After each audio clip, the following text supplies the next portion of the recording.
โอเคจุดประสงค์หลักของงานแลนเพื่อน้องก็คือปีกายเนาะที่เป็นงานแลนกันสุนที่ว่าไล่คนได้เข้าร่วมก็คือสีหัวจุดประสงค์ของเฮาแม่นกันระดมถึงสวยเรือและปีนี้จะแม่นเฮาจะเปลี่ยนจุดประสงค์จากหงเหียนมาเป็นหงหม้อ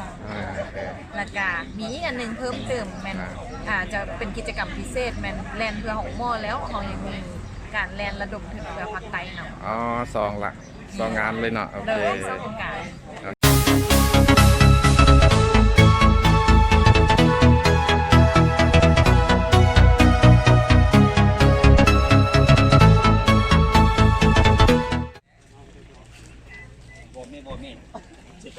ระวังขาปั้นอยู่เมื่อเลยนอนข้างล่างตอนนี้มันวอร์มเนาะวอร์มเพื่อยืดเยื้อทางการก่อนตอนนี้ไอ้น้องทีมงานแลนรวมตัวกันเนาะเตรียมที่ออกแลนแล้วเป็นว่ารวมตัวท้ายหูก่อน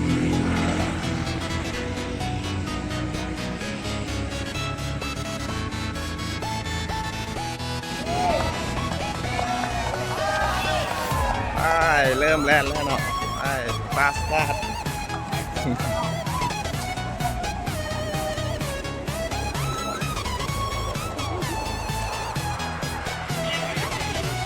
ตอนนี้ก็เวลา6 โมงยัง15เนาะเริ่มออกสตาร์ท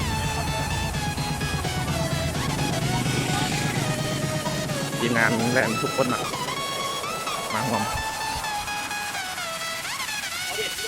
เอาไปแล้วนะเรียกอาชีพอะไร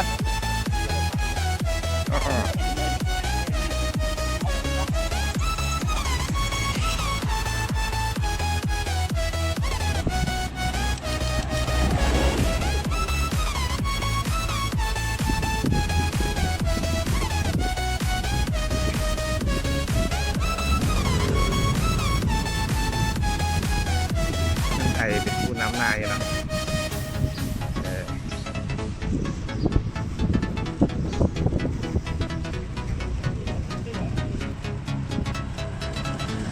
นี่เนาะเป็นลีดเดอร์ทุก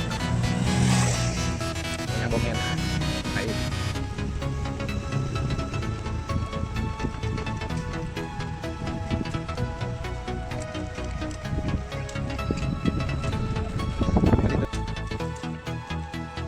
นี่เป็นกลุ่มนำเนาะกลุ่มนำหน้า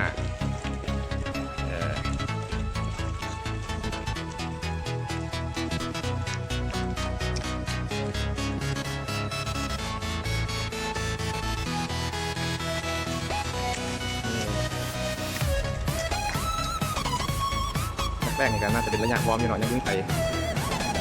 ชัดนักนะ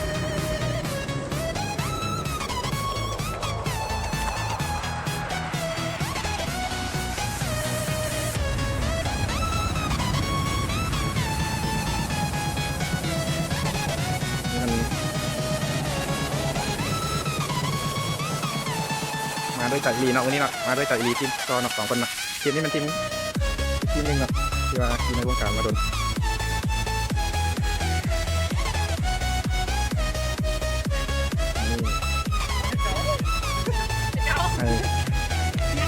คุณเบิร์ดมาเว้ยคนละ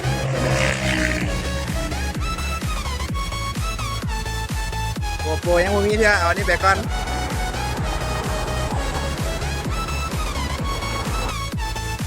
ไปสู้ๆสู้ๆเด้อทีมงานสู้ๆเด้ออันนี้เป็นทีมอย่างเนาะ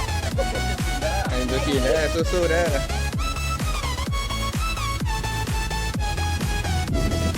อันนี้เนาะเป็นทีมงานพิท้ายเนาะพิท้ายอย่างนี้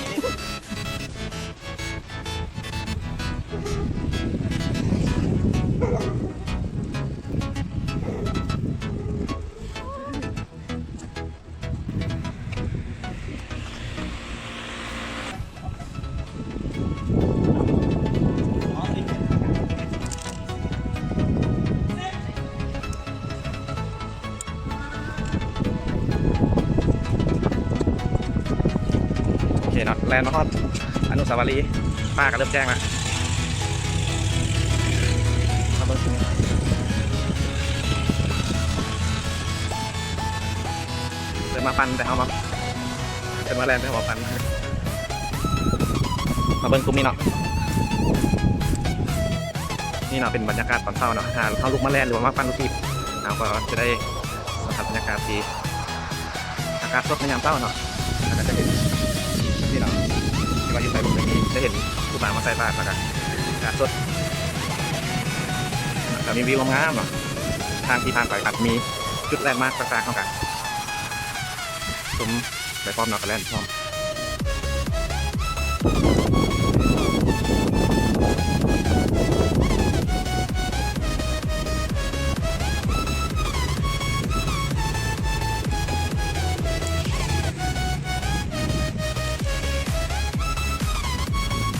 นี่น่าจะเป็นทีมงานเซอร์วิสเนาะ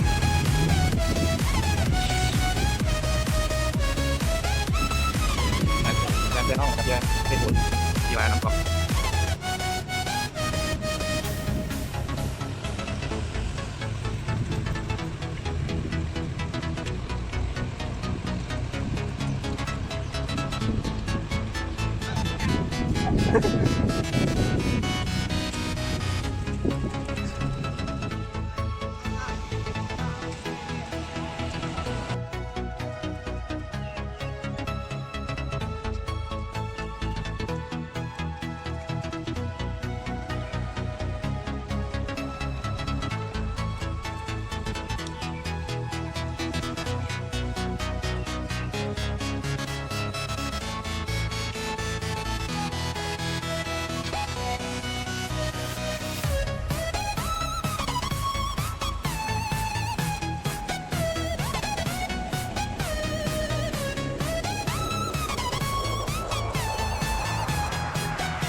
คิดว่าทีมแลนด์เลย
ก็เดี๋ยวกลับมาสีสนุก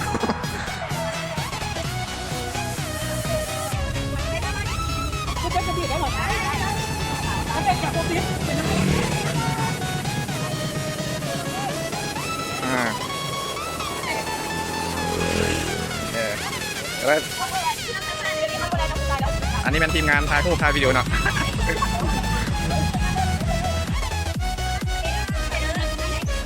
เป็นน้ำซีสเปซ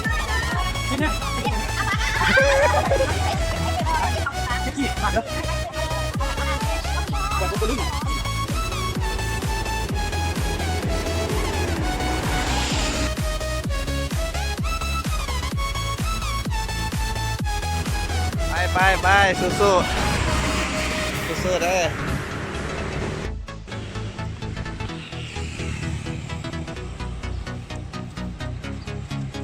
ใช่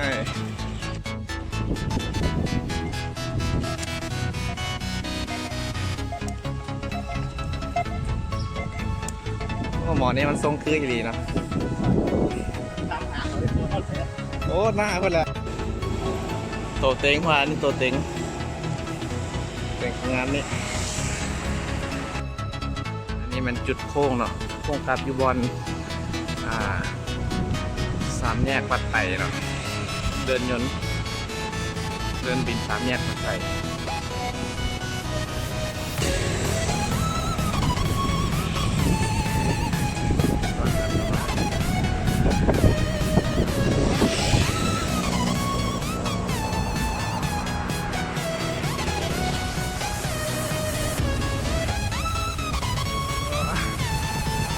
ได้อันนี้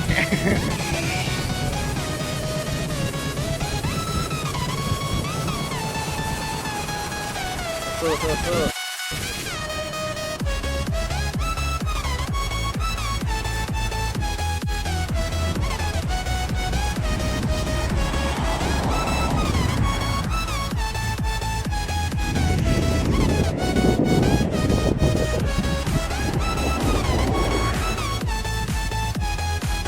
นี่ก็เป็นอีกกลุ่มหนึ่งละ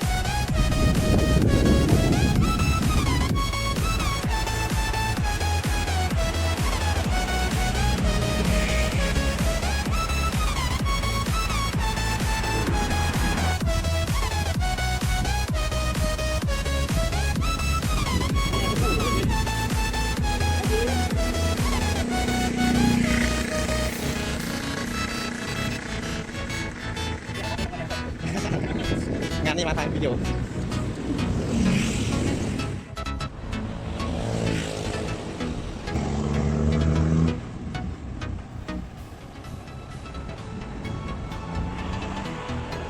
ตอนนี้เราก็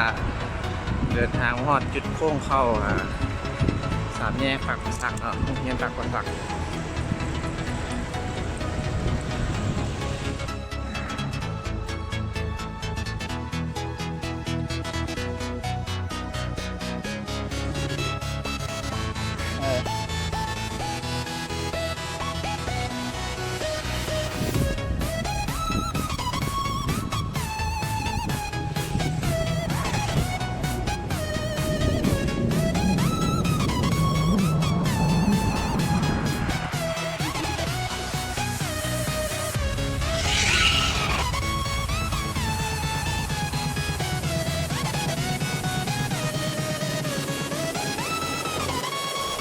อันนี้มันทีมงานที่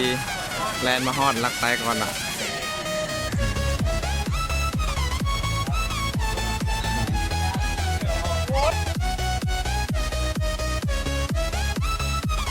นี่แม่นสภาพหลังจาก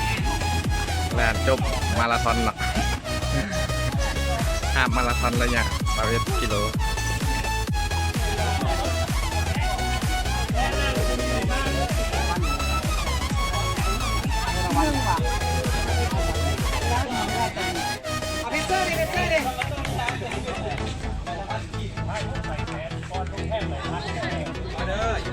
อีกวันหนึ่งใจเลยไง